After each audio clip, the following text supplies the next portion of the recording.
Selamat datang di channel Alur Donghua. Sebelum menonton, silahkan subscribe, biar Mimin tambah semangat update-nya. Terima kasih, senior. Pria berjanggut itu sangat gembira dan membungkuk pada Han Li. Kemudian, dia terbang ke bawah dan dengan terampil memotong-motong bangkai Thunder Womb Beast. Dia tidak berani menunda terlalu lama. Dia mengumpulkan beberapa bahan penting dan terbang kembali. Han Li membuat segel dengan satu tangan. Saat dia hendak mengaktifkan kapal terbang, laut di sekitarnya mulai berguncang. Dia melihat sekeliling dan menemukan gelombang besar naik di permukaan laut, menghasilkan serangkaian suara gemuruh yang keras.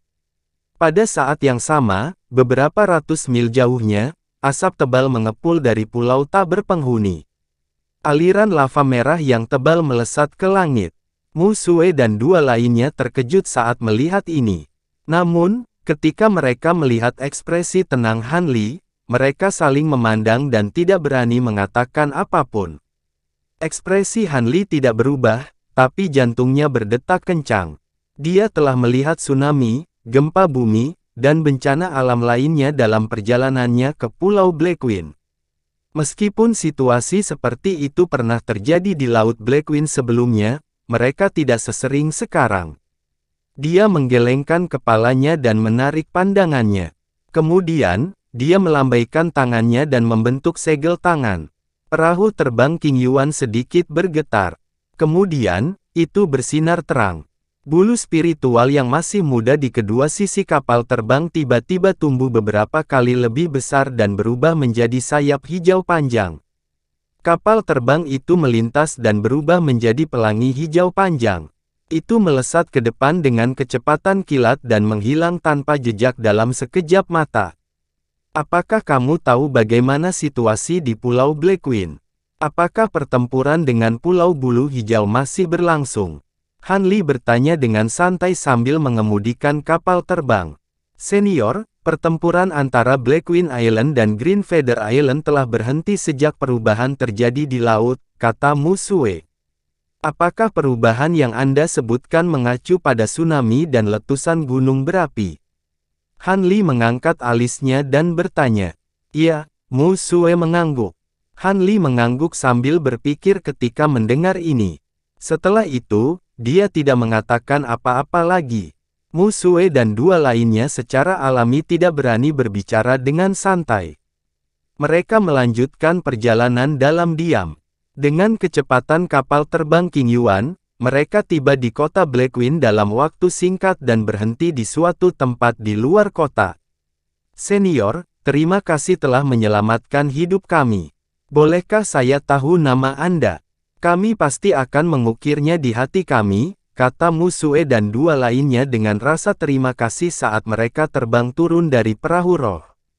Tidak perlu untuk itu, kami hanya bertemu secara kebetulan.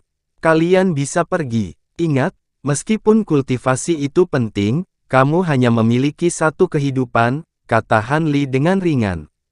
Setelah mengatakan itu, dia tidak menunggu mereka bertiga mengatakan apapun. Sosoknya melintas dan dia terbang menuju pintu masuk kota di kejauhan. Mereka bertiga menyaksikan saat Han Li pergi. Setelah beberapa lama, pria berjanggut itu bertanya dengan ekspresi serius. Rekan Taoismu, itu semua berkat dua jimatmu sehingga kami dapat bertahan sampai senior datang untuk menyelamatkan kami. Jangan khawatir, setelah kami menjual bahan dari Thunder Womb Beast, kami bertiga akan membagi batu roh secara merata. Mu Sue tersenyum dan mengangguk pada pria berjanggut itu. Dia melihat ke gerbang kota di kejauhan lagi, dan tatapan aneh muncul di matanya. Rekan Taoismu, ada apa? Tanya gadis berjubah merah. Bukan apa-apa, ayo pergi. Mu Sue tersenyum dan terbang keluar kota. Tapi dari sudut matanya, dia tidak bisa menahan diri untuk tidak melirik ke gerbang kota lagi. Untuk beberapa alasan, kata-kata dan tindakan senior ini memberinya perasaan yang sangat familiar. Namun, tidak peduli bagaimana dia memikirkannya, dia tidak dapat mengingat di mana dia pernah bertemu senior ini sebelumnya. Formasi pertahanan kota hebat Black Kota Wind telah diaktifkan. Han Li membayar beberapa batu roh dan segera memasuki kota. Dia tidak berhenti di pinggir kota luar. Sebaliknya, dia terbang langsung ke pusat kota. Di jalan utama di kota Black Wind, Han Li berjalan perlahan. Di ujung jalan ada alun-alun besar, dan sebuah menara tinggi berdiri di sana. Disinilah menara transportasi kota angin hitam berada. Dia melihat toko-toko di sekitarnya dan sedikit mengernyit. Ini sudah menjadi tempat paling makmur di kota Black Wind, tapi masih belum banyak orang di jalanan. Toko-toko di kedua sisi jalan memiliki lebih sedikit pelanggan. Itu sangat berbeda dari situasi ramai sebelumnya. Sementara dia terkejut, dia mengingat kata-kata Mu Sue. Setelah merenung sejenak, dia berjalan ke toko material di sebelahnya. Selamat datang, tamu terhormat. Apa yang bisa saya bantu? Meskipun toko ini tidak besar, namun memiliki berbagai macam barang. Anda tidak akan kecewa. Saat penjaga toko melihat Han Li masuk, dia langsung menyapanya dengan senyuman. Orang ini pendek dan gemuk. Dia mengenakan jubah emas dan topi bundar. Dia tampak seperti orang kaya. Han Li melihat ke sekeliling toko dan dengan santai membeli beberapa ramuan roh langka. Setelah membayar batu roh, dia bertanya, "Penjaga toko, saya pernah ke kota Black Wind beberapa kali sebelumnya. Pada saat itu, tempat ini sangat makmur. Mengapa sekarang menjadi begitu sunyi?" "Ah, itu semua karena bencana alam beberapa tahun ini. Saya tidak tahu mengapa, tetapi seluruh lautan tidak damai tahun ini. Bahkan konon banyak pulau yang tenggelam. Kini, semua pulau sudah mulai menutup pulaunya. Meskipun kita masih bisa masuk dan keluar dengan bebas, bisnis di kota secara alami anjlok," kata penjaga toko pendek dan gemuk sambil menggelengkan kepalanya. "Mengapa saya belum pernah melihat atau bahkan mendengar tentang bencana alam seperti itu sebelumnya?" Han Li bertanya dengan cemberut. "Tentu saja, kita tidak tahu alasan di balik ini. Ada desas-desus bahwa itu disebabkan oleh turbulensi urat roh di bawah laut. Beberapa orang mengatakan bahwa itu disebabkan oleh lahirnya harta yang luar biasa dan bocornya kekuatannya. Bahkan ada yang mengatakan bahwa itu pertanda laut angin hitam akan segera dihancurkan, tapi saya tidak tahu apakah itu benar atau tidak." Penjaga toko yang pendek dan gemuk itu merendahkan suaranya dan berkata dengan misterius. Han Li sedikit mengernyit. Kata-kata ini terdengar tidak masuk akal dan tidak bisa dipercaya. "Jangan bicarakan ini." Penjaga toko, "Berapa lama waktu yang dibutuhkan kota angin hitam untuk membuka formasi teleportasi yang terhubung ke dunia luar?" Han Li tersenyum pahit dan kemudian bertanya. "Tujuan utamanya datang ke kota Black Wind kali ini adalah meninggalkan wilayah laut ini dan mencoba peruntungannya di luar. Lagi pula, hampir tidak mungkin menemukan cara untuk maju ke alam Dewa Emas sambil menunggu dia kelelahan, terutama di sini. Jika tamu terhormat ingin pergi keluar, maka kamu mungkin akan kecewa. Anda mungkin tidak tahu, tetapi setelah susunan teleportasi dibuka lebih dari 10 tahun yang lalu, Raja Pulau Lu Jun mengumumkan bahwa formasi teleportasi akan ditutup selama 1000 tahun. Penjaga toko pendek dan gemuk itu menggelengkan kepalanya dan berkata, "Arai teleportasi telah ditutup selama 1000 tahun.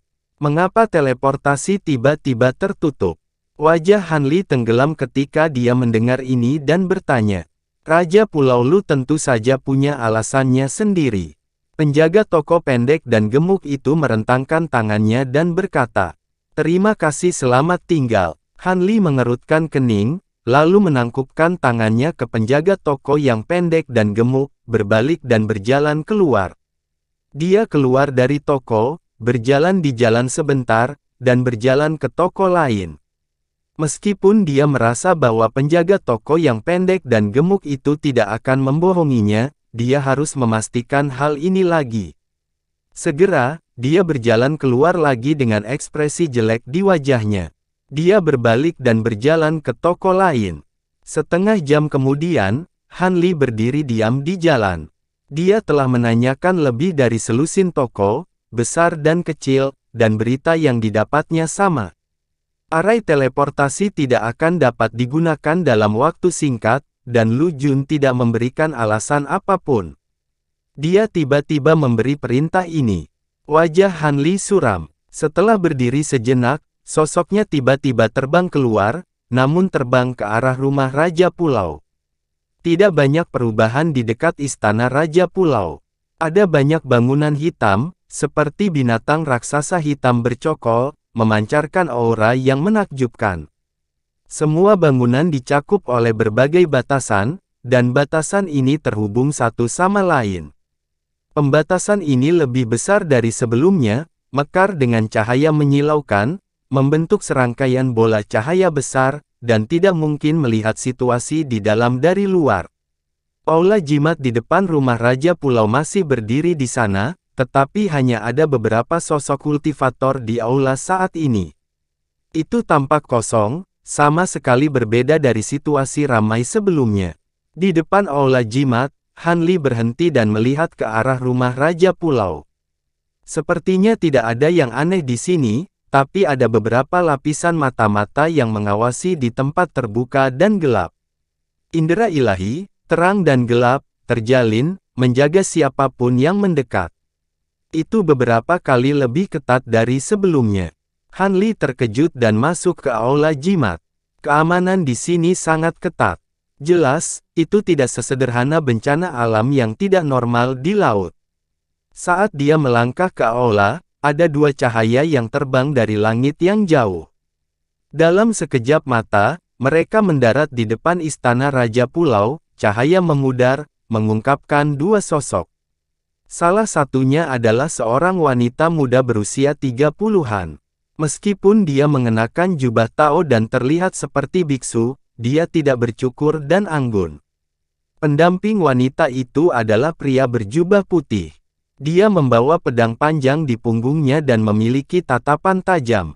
Pria berbaju putih tidak langsung memasuki mansion, tetapi melihat sekeliling dengan ekspresi tegas.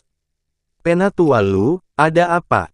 Wanita muda itu bertanya dengan rasa ingin tahu. "Tidak ada." Pria itu melirik ke jalan lagi dan berkata dengan lemah, tetapi alisnya sedikit mengernyit. Baru saja, indera ilahinya merasakan sesuatu yang aneh. Sepertinya seseorang diam-diam mengamatinya. Namun, perasaan ini cepat berlalu, dan dia tidak yakin apakah itu ilusinya. Pria itu tidak menyerah dan menyebarkan indera ilahinya untuk menutupi area terdekat, tetapi dia tidak menemukan sesuatu yang aneh. Dia mengerutkan kening sedikit. "Ayo pergi, jangan menunda-nunda," bisik wanita muda itu. Pria itu mengangguk dan keduanya berjalan ke rumah Raja Pulau berdampingan. Para penjaga di pintu tidak menghentikan mereka. Setelah sekian lama, Han Li keluar dari aula jimat. Dia tidak melihat rumah Raja Pulau, tetapi berjalan ke arah lain. Dia tampak tenang di permukaan, tetapi hatinya dalam kekacauan. Meskipun dia tidak mengenal wanita muda itu, dia mengenal pria berbaju putih itu. Dia adalah Dewa Emas dari Istana Abadi Frost Utara, Lu Yue. Mengapa orang ini muncul di Laut Angin Hitam? Apakah itu terkait dengan saya? Pikiran ini tiba-tiba muncul di benak Han Li. Begitu pikiran ini muncul di benaknya, jantungnya tiba-tiba melompat ke tenggorokannya. Dia masih berjalan maju, tetapi indera ilahinya terkunci dengan kuat ke arah istana Raja Pulau di belakangnya. Pada saat yang sama, kekuatan spiritual surgawi dalam tubuhnya diam-diam beredar. Selama ada sesuatu yang aneh di sekitarnya, dia akan segera meluncurkan serangan kekuatan penuh. Baru setelah dia berjalan puluhan mil, hati sanubarinya yang tegang sedikit rileks, tetapi dia tidak berani mengendurkan kewaspadaannya. Dia sedikit mempercepat langkahnya dan berjalan ke kejauhan. 1 jam kemudian, cahaya cian terbang keluar dari gerbang kota angin hitam dan melesat menuju laut yang jauh. Orang yang terkena cahaya adalah Han Li. Setelah terbang puluhan ribu mil dalam satu nafas, petir emas tiba-tiba muncul dalam cahaya dan memadat menjadi susunan petir.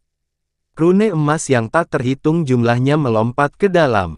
Jutaan kilometer jauhnya, petir tiba-tiba terdengar di udara di atas lautan yang tenang. Setelah itu, cahaya keemasan menyala, dan sambaran petir keemasan muncul, terjalin satu sama lain untuk membentuk formasi petir yang dalam. Formasi mantra emas melintas dan menghilang. Sosok Han Li muncul di tengah formasi mantra. Begitu dia memantapkan dirinya, dia menyebarkan indera ilahinya.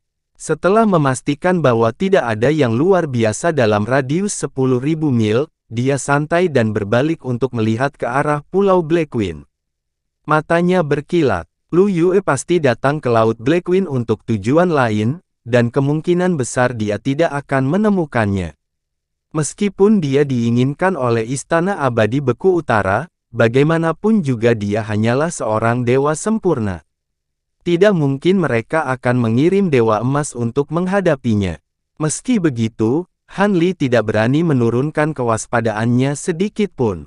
Meskipun dia yakin bahwa dia memiliki kemampuan untuk melindungi dirinya dari Dewa Emas, akan sangat merepotkan jika dia diketahui bahwa dia berada di wilayah Laut Blackwing. Selain itu, menilai dari cara Lu Yue berjalan ke Pulau Blackwing, dia tampaknya memiliki hubungan dengan Pulau Blackwing. Memikirkan hal ini, Han Li memikirkan sekelompok orang aneh yang dia temui ketika dia kembali ke Laut Blackwing. Mereka tampaknya memiliki hubungan dekat dengan Blackwing Island. Mungkinkah mereka juga berasal dari Istana Abadi Beku Utara? Saat Han Li memikirkan hal ini, dia mengeluarkan pelat mantra hitam dan membuat segel tangan. Pelat mantra tiba-tiba bersinar terang. Bola cahaya hitam muncul darinya dan memadat bersama untuk membentuk formasi mantra transmisi suara. Bibir Han Li bergerak sedikit. Setelah mengirim pesan, dia menunggu dengan tenang. Namun, setelah menunggu 1/4 jam, formasi mantra transmisi suara hanya berkedip sedikit. Selain itu, tidak ada tanggapan lain. Han Li sedikit mengernyit saat melihat ini. Formasi mantra transmisi suara ini diberikan kepadanya oleh Jiao San ketika dia meninggalkan alam rahasia kuil samsara. Dia ingin mengetahui situasi Laut Blackwing saat ini melalui orang ini.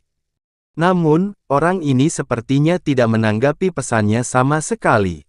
Han Li hanya bisa menggelengkan kepalanya dan menyingkirkan Araidis. Dia melihat laut yang tenang di depannya dan berpikir, area Laut Blackwing saat ini seperti permukaan laut. Meskipun terlihat tenang di permukaan, dan pertempuran antara Blackwing Island dan Green Feather Island telah berhenti untuk sementara, ada arus bawah yang samar-samar melonjak di dalam. Pertama, ada kuil samsara. Kekuatan misterius ini, yang merupakan musuh bebuyutan Istana Abadi Frost Utara, tiba-tiba muncul di area Laut Angin Hitam. Mereka bahkan menggunakan wortel dan tongkat untuk merekrutnya untuk menyempurnakan ramuan aneh.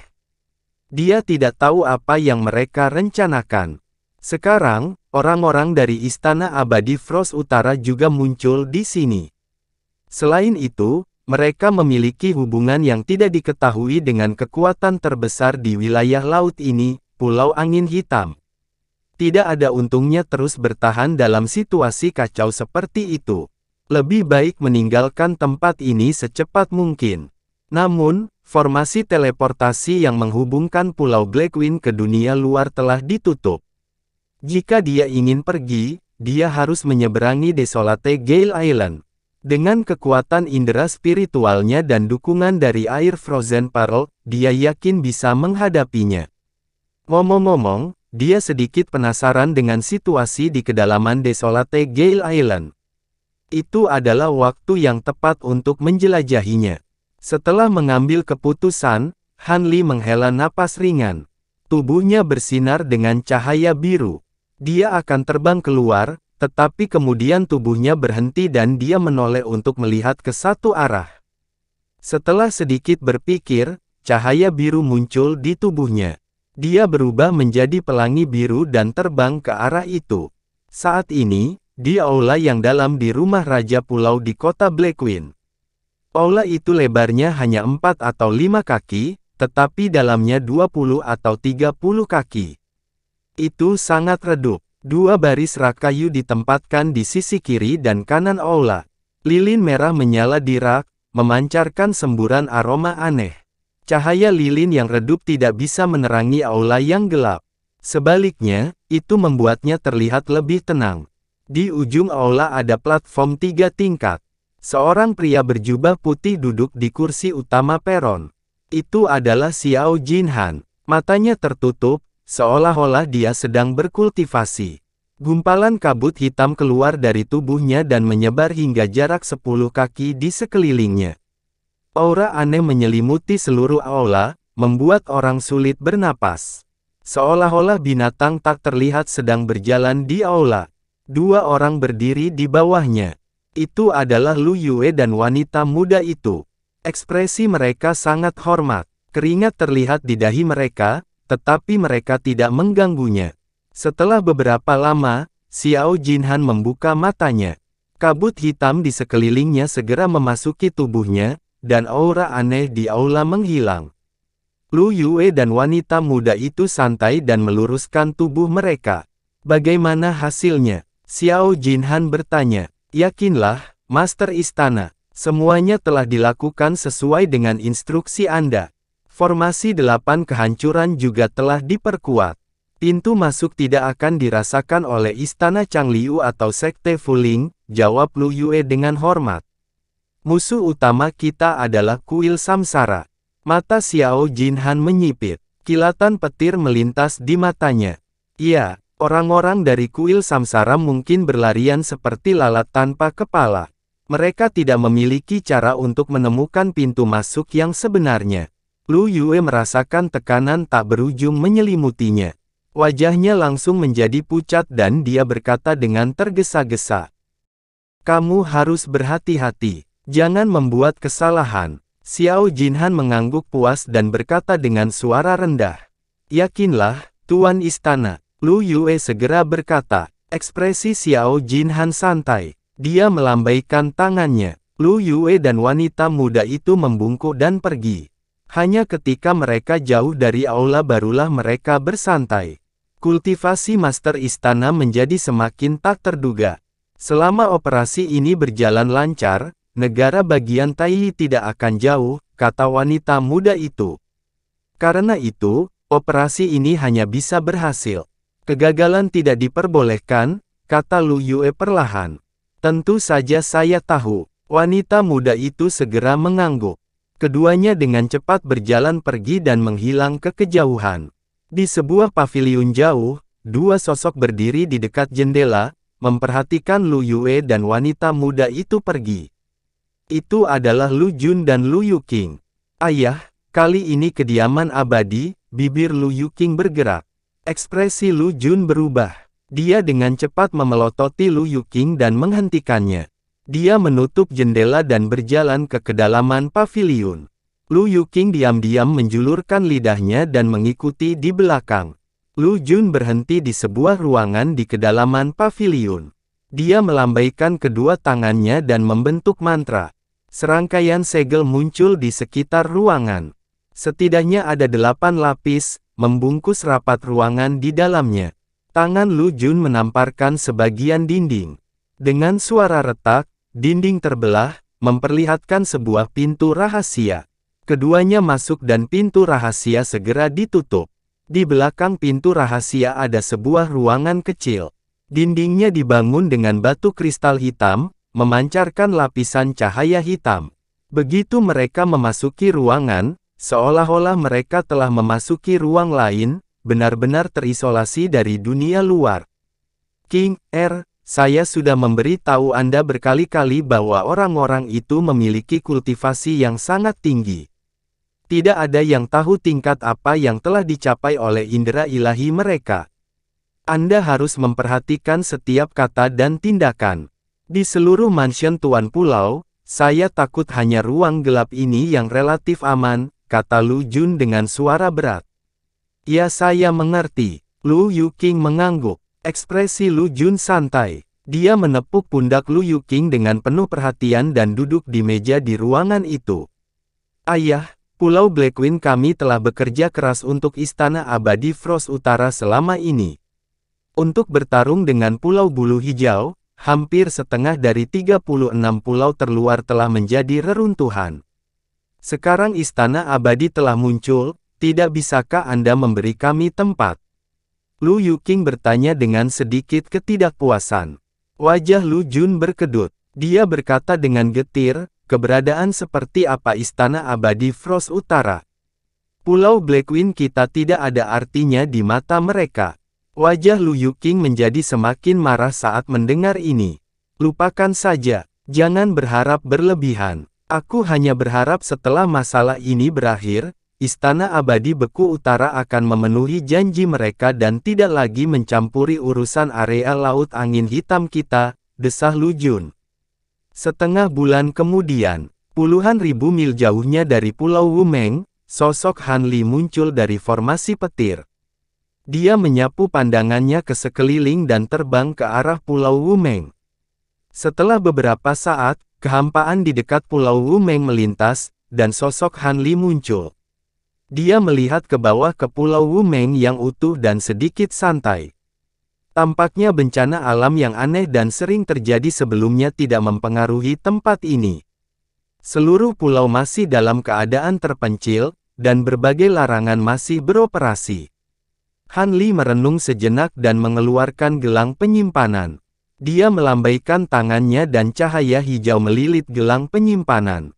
Kemudian, dia menghilang dalam sekejap. Di ruang rahasia di Pulau Blackwing, Luo Feng duduk bersila.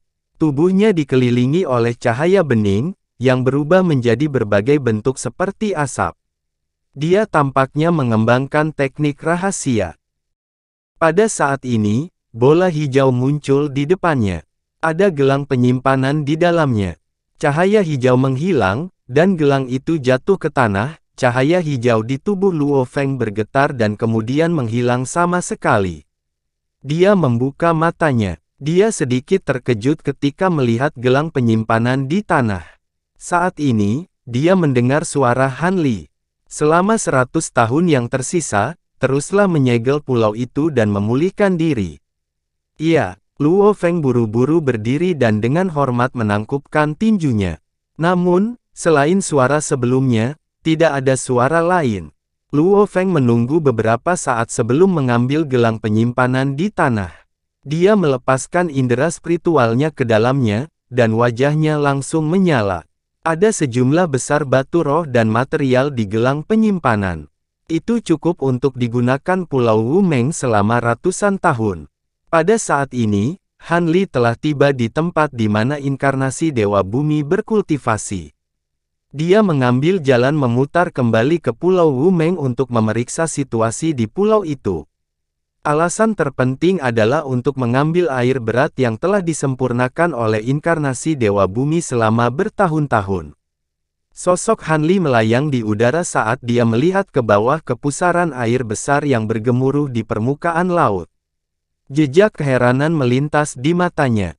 Pusaran air memiliki keliling 1000 mil. Dimanapun itu lewat, ombak akan melonjak, membentuk gelombang setinggi lebih dari 100 kaki. Mereka menyapu ke segala arah dalam lingkaran. Keributan sebesar itu belum pernah terlihat sebelumnya. Mungkinkah Han Li tiba-tiba memikirkan sesuatu? Dia menukik ke bawah dan langsung memasuki pusaran air. Di peron di dasar laut, inkarnasi Dewa Bumi memancarkan cahaya biru yang menyilaukan. Saat berguling di sekitar tubuhnya, itu membentuk bola cahaya biru besar yang berukuran puluhan kaki. Selain itu, ada benang cahaya biru yang melayang di atas kepala inkarnasi. Itu beberapa kali lebih tebal dari sebelumnya, dan rune biru yang tak terhitung jumlahnya melompati benang tipis itu. Aura besar dipancarkan dari tubuhnya. Itu telah mencapai tahap akhir dari alam abadi dewa sempurna. Ketika Han Li melihat ini, sedikit kegembiraan muncul di matanya.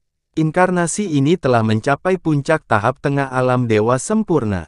Meskipun dia sibuk berkultivasi selama beberapa tahun ini, dia masih memadatkan beberapa butir kristal untuk kultivasinya. Selama dia memiliki cukup butiran kristal, tidak akan sulit baginya untuk maju ke tahap akhir dalam beberapa ratus tahun. Lagi pula, sepertinya baru beberapa ratus tahun, tetapi jumlah air berat yang terkondensasi sebanding dengan jumlah kultivator lain dalam jutaan tahun. Sambil berpikir, cahaya biru di sekitar inkarnasi Dewa Bumi berfluktuasi, dan kemudian menyatu ke dalam tubuhnya. Kemudian, ia berdiri dan menoleh untuk melihat Han Li. "Beri aku semua air berat yang kamu miliki," kata Han Li langsung. Ketika inkarnasi Dewa Bumi mendengar ini, dia membalik tangannya dan mengeluarkan 2 tas hitam dan menyerahkannya. Itu adalah kantong air langit yang sebelumnya dibeli Han Li dari aliansi Anika. Han Li memindai dengan inderanya dan menarik napas dalam-dalam. Salah satu kantung air langit penuh, dan yang lainnya hampir setengah penuh. Tampaknya dengan peningkatan kultivasinya, kecepatan kondensasi air berat inkarnasi telah meningkat pesat. Dia memberi isyarat dengan tangannya, dan lapisan cahaya bintang muncul di permukaan tubuhnya. Dia mengulurkan tangan untuk menangkapnya. Meski sudah siap, setelah mengambil kedua tas itu, lengannya masih sedikit merosot. Ada kilatan cahaya bintang di perut bagian bawahnya, dan 18 titik cahaya bintang muncul samar-samar, yang dengan mudah mengangkat kedua tas itu. Ketika Han Li melihat ini, ekspresi puas melintas di wajahnya.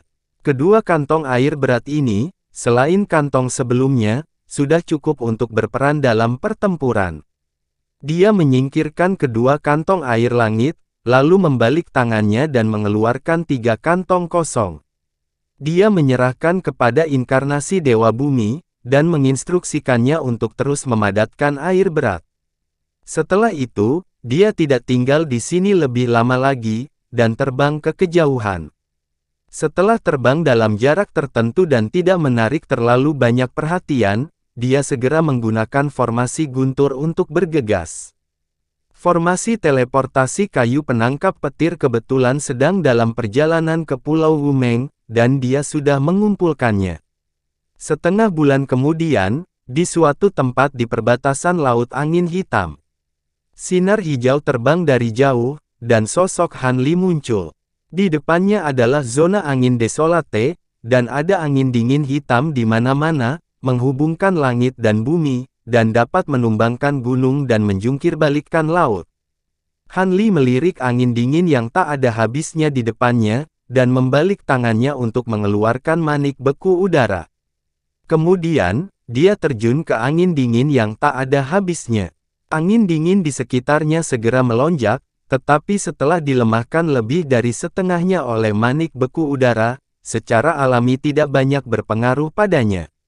Setelah upaya awal dan adaptasi, Han Li menemukan bahwa tidak ada masalah besar, jadi dia mulai mempercepat dan terbang ke depan secara perlahan.